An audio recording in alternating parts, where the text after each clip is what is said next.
Hello viewers, WB primary TET official YouTube চ্যানেলে আপনাদের সকলকেই স্বাগত জানাই।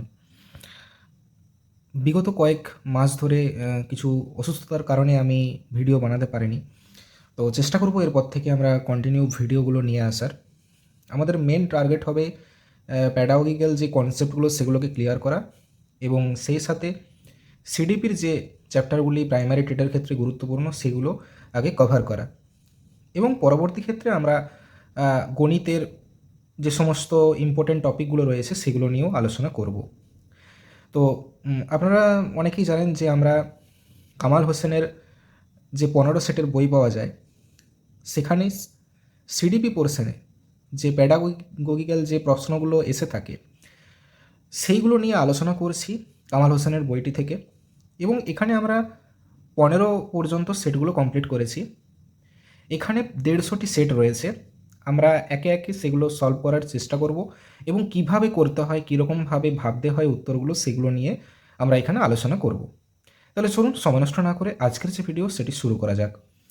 এখানে সেট 16তে প্রথম প্রশ্ন দেওয়া আছে যে শ্রেণীকক্ষে বিচ্ছিন্নতা সৃষ্টিকারী আচরণ কমানোর জন্য নিচের কোন পদ্ধতি গ্রহণ করা যায়। 1 নম্বর হচ্ছে এরূপ আচরণ বিরত থাকার জন্য পুরস্কার প্রদান।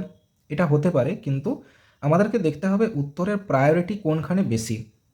যে উত্তরের প্রায়োরিটি যত বেশি সেই উত্তরটি অ্যাকচুয়াল উত্তর বলে গ্রাহ্য হবে। দৈহিক শাস্তি দেওয়া এটা তো হবে না, কারণ আমি বারবার বলে এসেছি যে কখনো কোনো উত্তর নেগেটিভ হবে এরকম হবে না।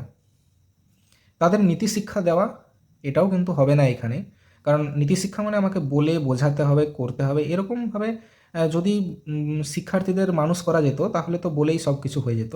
তাহলে এই অপশানটা হবে না। এখানে ঘয়ের যে উত্তরটা আছে সঠিক সময়ে ক্লাসে উপস্থিত হওয়া এবং পাঠ্যসূচি অনুযায়ী পড়ানো শুরু করা, এটা হচ্ছে অ্যাকচুয়াল উত্তর। কারণ শ্রেণীকক্ষে বিচ্ছিন্নতা বা বিশৃঙ্খলা যে বিশৃঙ্খলতা যেটা সৃষ্টি হচ্ছে সেটাকে আমাকে কমাতে হবে।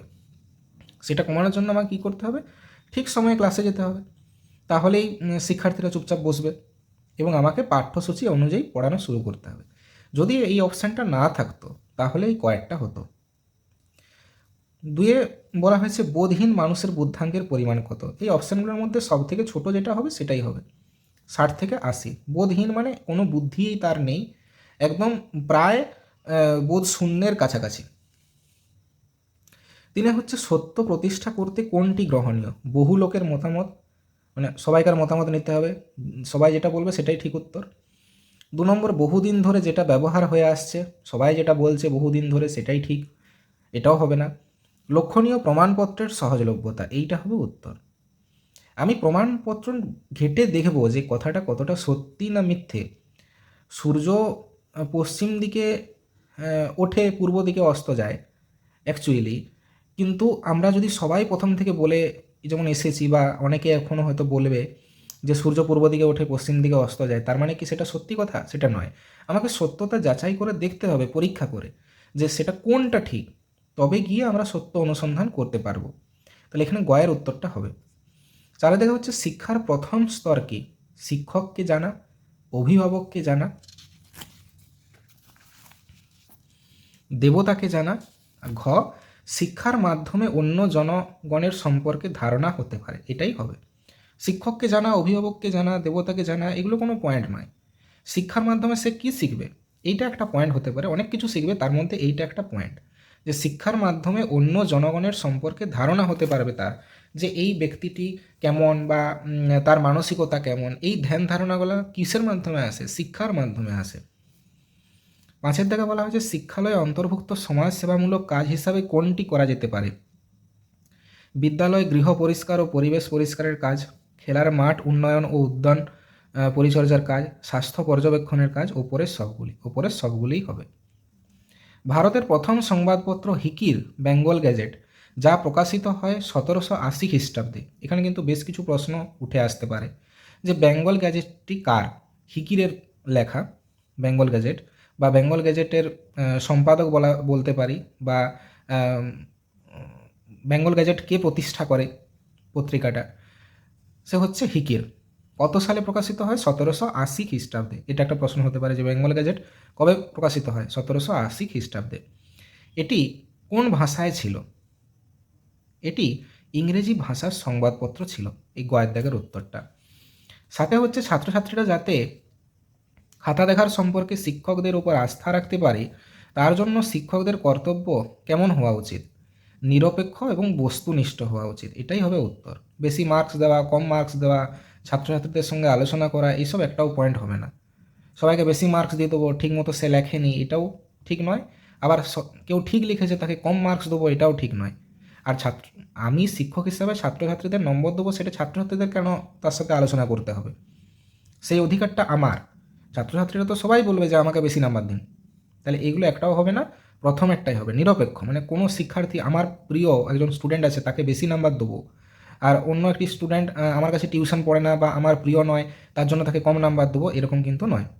তাহলে নিরপেক্ষ এবং বস্তুনিষ্ঠ হওয়া উচিত। এবার 8 থেকে হচ্ছে শিক্ষক পাঠদানকালে প্রথম সুযোগেই পরিত্যাগ করবেন কোনটা?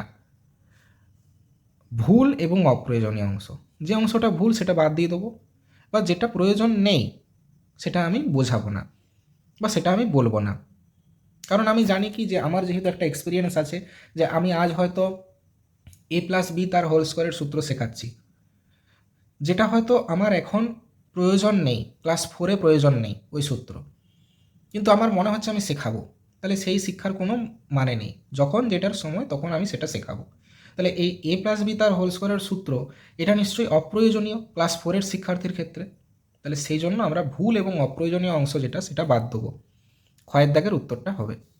এবার জানার জন্য শিক্ষার অন্তর্নিহিত বিষয়টি হলো কি? কিভাবে শিখতে হয় তা শেখো। মানে কোনো একটা জিনিস আমরা কিভাবে শিখবো সেটা যদি আমরা শিখতে পারি, তাহলে আমার শিক্ষাটা কমপ্লিট হবে। হয়তো কেউ ফিজিক্যাল সায়েন্স বা ফিজিক্স নিয়ে পড়ছে, একজন শিক্ষার্থী, তাকে জানতে হবে যে এর ভেতরে জিনিসটা কি, কেন হচ্ছে, তবে গিয়ে তার সেই বিষয়ের প্রতি আস্থা জন্মাবে, সেই বিষয়ের প্রতি ভালোবাসা জন্মাবে। কিন্তু সে যদি সেটাই না বোঝে যে আমাকে কোন জিনিসটা পড়তে হবে, কেন পড়তে হবে, এটাই যদি সে না বোঝে, তাহলে তার সেই বিষয়ের প্রতি ভীতি জন্মাবে। তার জন্য এই কয়ের অপশানটা হবে কিভাবে শিখতে হয় তা শেখো। এরপর 10-এর দাগে শিক্ষার্থীরা যা শিখেছে তা স্মরণ করতে তাদের সাহায্য করা গুরুত্বপূর্ণ। কারণ কি কারণে তাদেরকে সাহায্য করতে হবে কোনো কিছু স্মরণ করার জন্য? আগে থেকে জানা কোনো বিষয়ে নতুন তথ্য সংযোগ শিক্ষাকে ত্বরান্বিত করে। এটা একজন শিক্ষার্থীকে যদি আমরা কোনো একটা প্রশ্ন জিজ্ঞাসা করি, যদি আমরা জিজ্ঞাসা করলাম যে নদী কাকে বলে, কোনটা নদী, সে হয়তো একটা সংজ্ঞা দিল, ডেফিনেশন একটা দিল, কিন্তু কিছু কিছু পয়েন্ট বলতে সে ভুলে গেছে। তখন হয়তো আমরা তাকে আরও নতুন কিছু তথ্য দিলাম যে এই এই পয়েন্টগুলো থাকবে নদীর ডেফিনেশনে। তাহলে সেক্ষেত্রে কী হবে? সেক্ষেত্রে সে নতুন কিছু তথ্যও জানতে পারলো এবং তার পূর্বের যে অভিজ্ঞতা সেটাকে সে স্মরণও করতে পারলো। তাহলে ক্ষয়ের দাগের যে অপশানটা, এটা হবে উত্তর। বাকি যে পুরনো পড়া ঝালিয়ে নেওয়ার এটা কার্যকরী উপায়, এটি শিক্ষার্থীকে স্মৃতিশক্তি বাড়িয়ে শিক্ষাকে দৃঢ়তা দেয়, এগুলো বটে, এগুলো নয় এমনটা নয়, কিন্তু মেন কারণ হচ্ছে এইটা।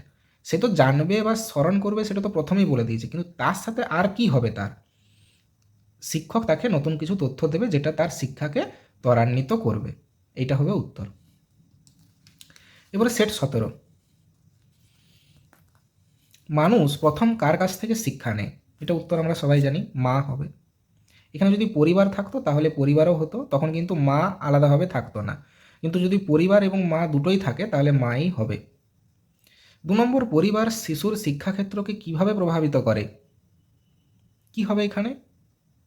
শিশুকে বিদ্যালয়ে পাঠায়, শিশুকে নানান সুযোগ সুবিধা স্বাচ্ছন্দ্য দান করে, শিশুর মনে সামাজিক ও সাংস্কৃতিক মনোভাব প্রদান করে, এটিই হবে। কারণ কি? আমরা জানি কি যে পরিবারকে সমাজের ক্ষুদ্র সংস্করণ বলা হয়। কারণ কি? কারণ সেই শিশু সামাজিক বা সাংস্কৃতিক মনোভাবটা বিকশিত হয় তার পরিবার থেকে। তাহলে গয়ের উত্তরটা হবে। কিন্ডারগার্টেন বিদ্যালয়টি ফ্রয়েবেল কোথায় স্থাপন করে? এটা হচ্ছে ব্ল্যাকেনবার্গ, যেটা জার্মানিতে অবস্থিত। এখানে তিনি কিন্ডারগার্টেন বিদ্যালয়টি ফ্রয়েবেল স্থাপন করেন। কত সালে? 1837 সালে। এটা একটা প্রশ্ন আসতে পারে, কোন সালে? তাহলে 1837 সালে। বিদ্যালয়ের পরিবেশকে ভালো করতে গেলে কোন বিষয়টি সাহায্য করে না? করে না, এটা একটু ভালো করে লক্ষ্য করবেন।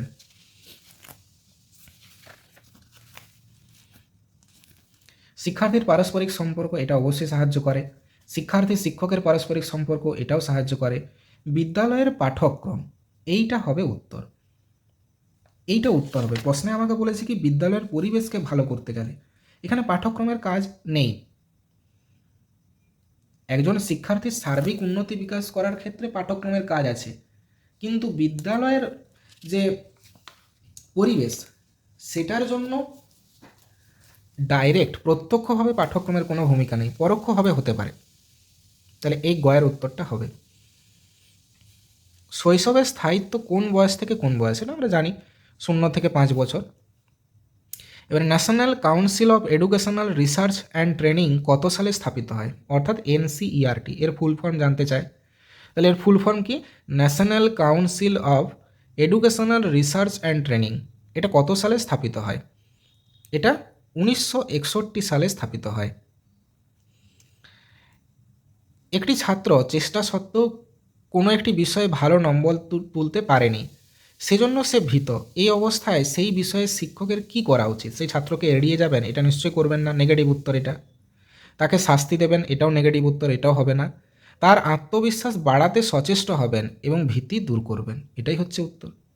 টিউশন নেবার পরামর্শ নেবেন, এটা নয় কখনোই, কারণ আমাদের শিক্ষা ব্যবস্থা টিউশন প্রথার বিরুদ্ধে, তাহলে এটা কখনোই হবে না। 3 দাগের উত্তরটা মানে গয়ের উত্তরটা অ্যাকচুয়ালি যেটা আছে সেটাই হবে। এরপর হচ্ছে 1964 থেকে 66 সালে শিক্ষা কমিশনের শিক্ষার কোন বিষয়টির উপর গুরুত্ব দেওয়া হয়েছিল। এটা 1964 থেকে 66 কোন কমিশন সেটা আগে আমাদেরকে জানতে হবে। সেটা হচ্ছে কোঠারি কমিশন। এবার বলছে কোঠারি কমিশনের দায়িত্ব কী ছিল, পুরো শিক্ষা পদ্ধতির পর্যালোচনা করা।